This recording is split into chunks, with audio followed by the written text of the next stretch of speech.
Things you didn't know about cabin crew, part 1, let's go! Have you ever heard of the game Airport Roulette, where you pretty much just pack your bags, go to the airport, and get on the next flight to anywhere? We have a shift called Airport Standby, where we will pack our bags, both winter and summer clothes, head to the airport lounge, and wait. This shift can result in one of 3 ways. Nobody calls in sick, so I just take my bags and go back home. Get called in for a turnaround flight, where I just leave my bags at the airport, go for my shift, go there and come back. Or get called in for a layover flight, where I might end up suntanning on the beaches of Mauritius, or freeze while touring Japan. Pretty cool, right? Things you didn't know about cabin crew, part 2, let's go! Did you know we get paid in multiple ways? All airlines are different, but this is how I got paid. 1, we receive a base salary, so regardless of if we fly or not, we still get paid. 2, we get paid for our flight time. We also get paid an hourly wage based on this bad boy. The moment the wheel chocks come off and come back on is how we calculate our flight time. And number 3, my favorite, allowance. During our layover flights, not only do we get to stay in 4 or 5-star hotels, we get money. We get anywhere from $30 to $100 a night, cash. It's supposed to be for food, but I spend it all on booze and going out. Things you didn't know about cabin crew, part 3, let's go! Can you guess what this is? Let's zoom out. Varicose and spider veins are very common for cabin crew because we're on our feet most of the time. It's highly recommended that crew wear these nasty looking compression stockings to prevent this from happening. If you don't want to wear the stockings, that's fine, because there's a procedure out there that can reverse this.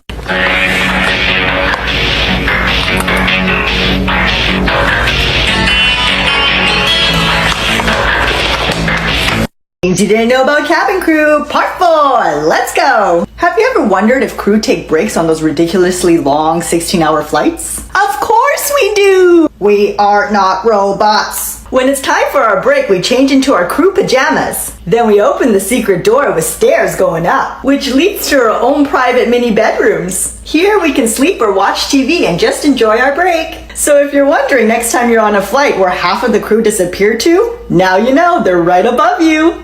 Things you didn't know about cabin crew, part 5, let's go! Did you know that many new hires quit during training because it's just that difficult?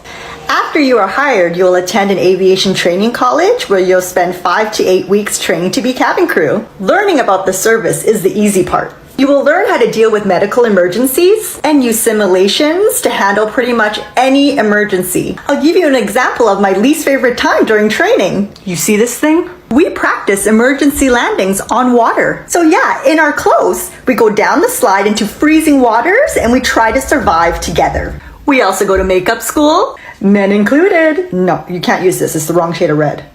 Things you didn't know about cabin crew, part 6, let's go! Did you ever hear people say, don't be cabin crew, it's so bad for your health? Well, you know what? It is. Sleep is a luxury, because seriously, you don't even know what day it is, or what time it is, or what time zone you're in. And the air is so dry that all your skin start flaking. I already told you guys about the spider veins. I've also never gotten so many nosebleeds in my life. But the worst one of all is being exposed to cosmic radiation. We get exposed to more radiation than nuclear plant workers. So cosmic radiation actually gets sucked in through the North Pole, which is why Emirates limits us to fly this way only twice per month. Things you didn't know about cabin crew, part 7, let's go! Did you know that for some of the major airlines, if they require you to relocate, they pay for everything? For instance, for Emirates, all crew members must live in Dubai. They pay for your airfare, and guess what? Your new home is for free. Some of these buildings are actually crew living quarters. Your new place will be approximately 1,000 square feet. You'll have 1 or 2 roommates, and it'll come fully furnished. And yes, most of the buildings come with a pool. This was my bedroom with its own private bathroom. What? Rent is how much in Vancouver?